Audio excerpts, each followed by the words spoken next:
महाराष्ट्र में इस साल के अंत तक विधानसभा चुनाव होने वाले हैं। इस बीच कई एजेंसियां चुनाव से पहले राज्य के राजनीतिक हालात को देखकर सर्वे करा रही हैं। ऐसा ही एक सर्वे लोक पोल को लेकर कराया गया है। जी हां, आपको बता दें, जिसके नतीजे काफी चौंकाने वाले आए हैं। लोक पोल में इस सर्वे के अनुसार प्रदेश में एनडीए को बड़ा झटका लग सकता है। महाराष्ट्र को लेकर कराए गए इस सर्वे के अनुसार एनडीए 115 में से 128 सीटें मिल सकती है, जबकि विपक्षी गठबंधन महाविकास आघाड़ी को 141 में से 54 सीटें मिल सकती हैं। ऐसे में यह सर्वे नतीजों में तब्दील हो गया तो कहीं ना कहीं एनडीए की जो मुश्किलें हैं वो बढ़ जाएगी और काफी नुकसान होता हुआ दिखाई देगा। लेकिन उसके साथ साथ अगर बात करें महाराष्ट्र की कोर राजनीति की, तो इसमें यह कहा जा सकता है कि शरद पवार जिस तरीके से बड़ी कवायद करने में जुटे हुए हैं, उद्धव ठाकरे, कांग्रेस पार्टी और शरद पवार के बीच में सीटों को लेकर जिस तरीके से अनबन चलती हुई नजर आ रही है और मुख्यमंत्री चेहरा कौन होगा महाराष्ट्र में,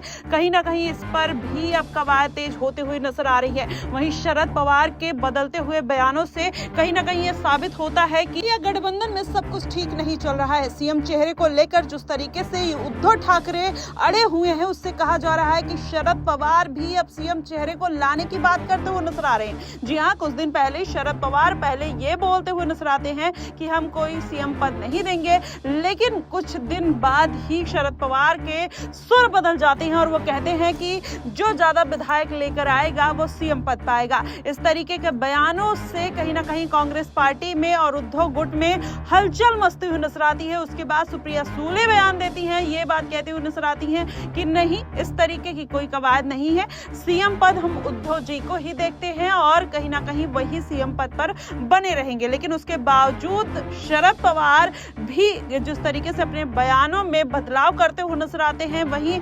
बीजेपी के नितिन गडकरी की खुलकर तारीफ शरद पवार करते हुए नजर आते हैं और ये भी कहते हैं कि बीजेपी में अगर कोई बेहतरीन मंत्री है तो वो है नितिन गडकरी, और जिस तरीके से वो अपने काम को पूरे अच्छे तरीके से करते हैं, शिद्दत से करते हैं, ईमानदारी से करते हैं, वाकई में वो काबिले तारीफ है। इससे क्या कहा जाए कि क्या शरद पवार का जो झुकाव है वो भारतीय जनता पार्टी की तरफ होता हुआ नजर आ रहा है और जिस तरीके से उन्होंने ये बयान दिया, कहीं ना कहीं कांग्रेस पार्टी में हलचल बढ़ती हुई नजर आई है। और वहीं देखा जाए तो जिस तरीके से इस बार के सरकार लगातार ये कोशिश करते हुए नजर आ रही है कि इस बार भारतीय जनता पार्टी की फिर से सरकार बने, क्या वही परिणाम आते हुए नजर आएंगे या फिर कुछ बड़ा बदलाव देखने को मिल सकता है। इस बार एनडीए अपनी जुगत लगाने में कहीं ना कहीं लगी हुई है। वहीं अजीत पवार को लगातार दरकिनार किया जा रहा है। एकनाथ शिंदे भी ज्यादा से ज्यादा सीटों की मांग करते हुए नजर आ रहे हैं। तो कहीं ना कहीं महाराष्ट्र के जो समीकरण है उसमें बड़ा बदलाव आने वाले दिनों में